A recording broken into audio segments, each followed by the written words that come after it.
Good morning everyone. இன்னைக்கு நான் என்ன பண்ணேன்னு சொல்லிட்டு let's see in this video. First என்னோட to do list as usual square cubes percentage to fraction, அதுக்கப்புறம் number series ஸ்டார்ட் பண்ணியிருக்கேன். Then puzzles, editorial, RC practice, reasoning means puzzles, reasoning sectional mockன்னு சொல்லிட்டு என்னோட to do list எழுதினேன் இன்னைக்கு. தென் நான் இன்றைக்கி square and cubes எழுதுனது நான் வீடியோ பிடிக்கல, பட் ஃபோட்டோவாக அட்டாச் பண்ணியிருக்கேன். பிகாஸ் நான் எழுதுறது ரெக்கார்ட் பண்ண மறந்துட்டேன். தென் என்னோடய ஃபர்ஸ்ட் வீடியோவில் ஒருத்தவங்க கேட்டிருந்தாங்க how to start and where to ஸ்டார்ட்டுன்ட்டு. ஃபர்ஸ்ட் நீங்கள் ஸ்டார்ட் பண்ணுறீங்கன்னா you have to know the syllabus, English, quants, அதுக்கப்புறம் ரீசனிங் இருக்கட்டும், மெயின்ஸ் லெவலில் ஜிஏ, அது ஆர்ஆர்பிக்கு, கம்ப்யூட்டர் அவேர்னஸ், இதோட சிலபஸ்லாம் என்னென்னு தெரிஞ்சுக்கணும். அண்ட் நீங்கள் எழுதி வச்சுக்கோங்க. ஒன்ஸ் நீங்கள் கம்ப்ளீட் பண்ணிட்டீங்கன்னா ஸோ உங்களுக்கு ஈஸியாக இருக்கும் எது முடிச்சிருக்கீங்கன்ட்டு.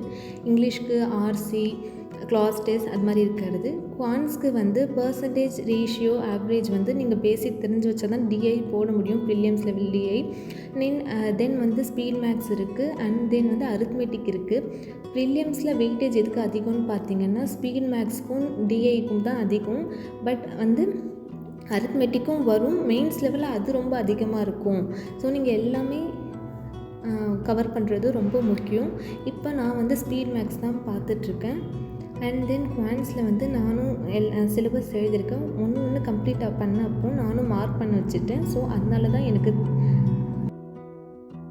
அப்படி பண்ணால் தான் கன்ஃபியூஷன் இல்லாமல் இருக்கும் ரீசனிங்லேயும்.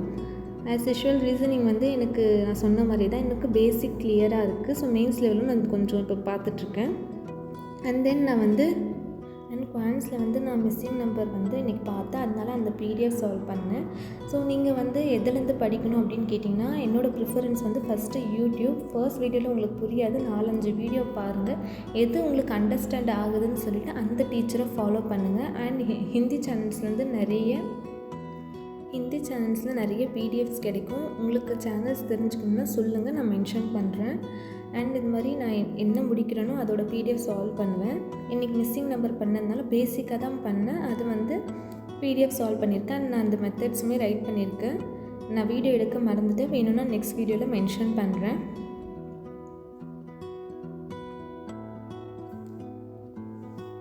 அண்ட் நீங்கள் ஒரு பிகினராக இருந்தீங்கன்னா ஃபர்ஸ்ட்டு ஃபுல் மார்க் போட்டு பாருங்கள். அப்போ தான் உங்களுக்கு ஒரு ஐடியா இருக்கும். ஈவன் நீங்கள் 0 எடுத்தாலும் ப்ராப்ளம் இல்லை. அண்ட் அந்த மார்க் நிறைய பிளாட்ஃபார்ம்ஸில் இருக்குது. லைக் கைட்லி, ஆலியோ போர்டு, அது மாதிரி நிறைய பிளாட்ஃபார்ம்ஸில் ஃப்ரீ டெஸ்ட் இருக்குது. Which means free marks. நீங்கள் போட்டு பாருங்கள், உங்களுக்கு ஒரு ஐடியா கிடைக்கும்.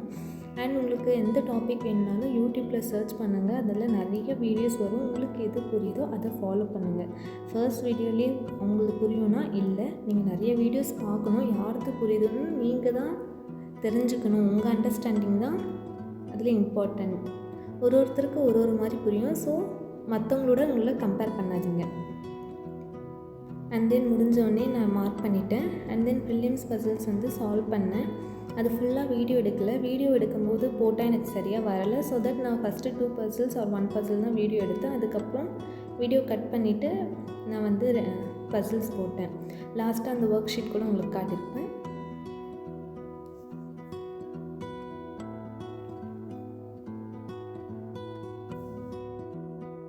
டெய்லி எப்படி ஸ்கொயர் அண்ட் க்யூப்ஸ் எழுதுகிறோமோ அதே மாதிரி பசில்ஸ் போட்டு பாருங்கள். அட்லீஸ்ட் 5 பசில்ஸ் போடுங்க. அப்போ தான் உங்களுக்கு ஸ்பீட் ஆகும். எனக்கு ஸ்பீட் இல்லைன்றதுனால நான் போடுறேன். நீங்களும் டெய்லி பசில் போடுறீங்களா இல்லையான்னு சொல்லிட்டு சொல்லுங்கள். அண்ட் நீங்கள் எந்த மாதிரி ப்ரிப்பேர் பண்ணுறீங்கன்னு சொல்லுங்கள்.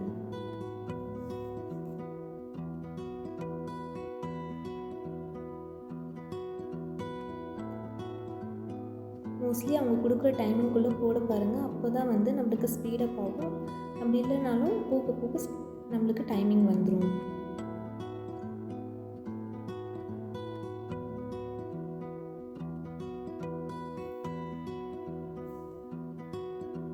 இன்றைக்கி 8 பசில்ஸ் போட்டேன் ப்ரிலியம்ஸ் லெவலில். அந்த ஒர்க் ஷீட் தான் உங்களுக்கு காட்டியிருக்கேன். அண்ட் அது மெஸ்ஸியாக தான் இருக்கும்.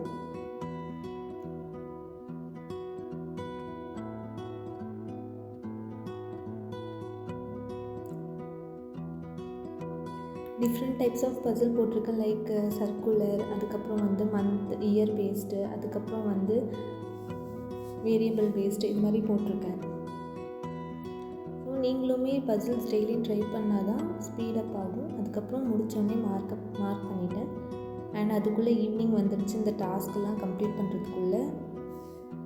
அண்ட் சன்லைட்டை வச்சு பண்ணுற ஒரு தெரப்பி இருக்குது, அதுக்கு நேம் தெரிஞ்சால் கமெண்ட் பண்ணுங்கள். அண்ட் இங்கிலீஷ்க்கு வந்து நிமிஷா பான்சல்னு ஒரு மேம் இருக்காங்க. அவங்க டெலிகிராம் சேனலில் பிடிஎஃப்ஸ் இருக்கும். ஆக்சுவலி அவங்க எடிட்டோரியல் எடுக்கிறாங்க. அந்த பிடிஎஃப்பை வந்து நம்மளுக்கு டெலிகிராம் சேனலில் வந்து ஷேர் பண்ணுவாங்க. நம்மளுக்கு ஹிந்தி தெரியலனா இதை வச்சு நம்ம தெரிஞ்சுக்கலாம். பிகாஸ் வந்து இங்கிலீஷில் கொடுத்துருப்பாங்க மீனிங். ஸோ அந்த வெக்காப்ஸ்க்கானது நம்மளுக்கு தெரியும். மோஸ்ட்லி அவங்களதுலேருந்து டைரக்ட் வெக்காப்ஸ் வரும், அது யூஸ் ஆகும் நமக்கு. ஃபர்ஸ்ட்டு ஸ்டார்டிங்கில் தான் எல்லாம் நியூவாக இருக்கும். அதுக்கப்புறம் நீங்கள் டெய்லி படிச்சிங்கன்னா ரிப்பீட்டட் வெக்காப்ஸே வரும். ஸோ உங்களுக்கு ஈஸியாக மைண்டில் இருக்கும்.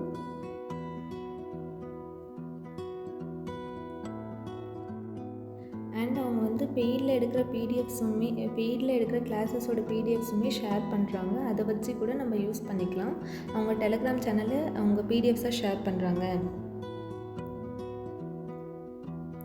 அண்ட் லாஸ்ட்டில் அவங்க வந்து இடியம்ஸும் கொடுத்துருக்காங்க. எக்ஸாம்ஸில் இப்போ நிறைய இடியம்ஸ் கேட்குறாங்க. ஸோ இடியம்ஸுமே அவங்க ஷேர் பண்ணியிருக்காங்க, அதுவுமே படிக்கணும். அண்ட் அது முடித்தோடனே கம்ப்ளீட்டட்னு மார்க் பண்ணிட்டேன். நான் சொன்னேன் இல்லையா அவங்க பிடிஎஃப் ஷேர் பண்ணுறாங்கன்னு சொல்லிட்டு, அந்த பிடிஎஃப் வச்சு இன்றைக்கி ஆர்சி வந்து சால்வ் பண்ணேன். இது வந்து இன்ஃபரன்ஸ் பேஸ்ட். அண்ட் அவங்க 2 பிடிஎஃப்ஸுமே ஷேர் பண்ணுவாங்க, with answer key and without answer key ரெண்டுமே அவங்க வந்து ஷேர் பண்ணுவாங்க. ஒன்ஸ் நம்ம வந்து அதை சால்வ் பண்ணிவிட்டு அதுக்கப்புறம் வந்து ஆன்சர் கரெக்டாக இருக்கான்னு சொல்லிட்டு பார்த்துக்கலாம். And English is all about practice. நீங்கள் எவ்வளோ ப்ராக்டிஸ் பண்ணுறீங்களோ அவ்வளோ உங்களுக்கு வந்து நல்ல ஸ்கோர்ஸ் வரும். அண்ட் 120 ரூல்ஸ் ஆஃப் கிராமர் இருக்கும், அதுவும் தெரிஞ்சுக்கோங்க. அப்போ தான் எரர் டிடெக்ஷன் பண்ணுறதுக்கு கரெக்டாக இருக்கும்.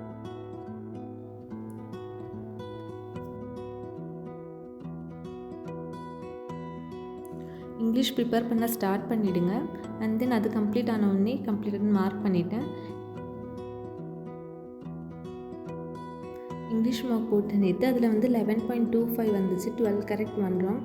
இது வந்து கம்மி ஸ்கோர் தான், பட் அக்கார்டிங் டு மீ இது வந்து ஒரு good score. Because this is the first test I attempted in English.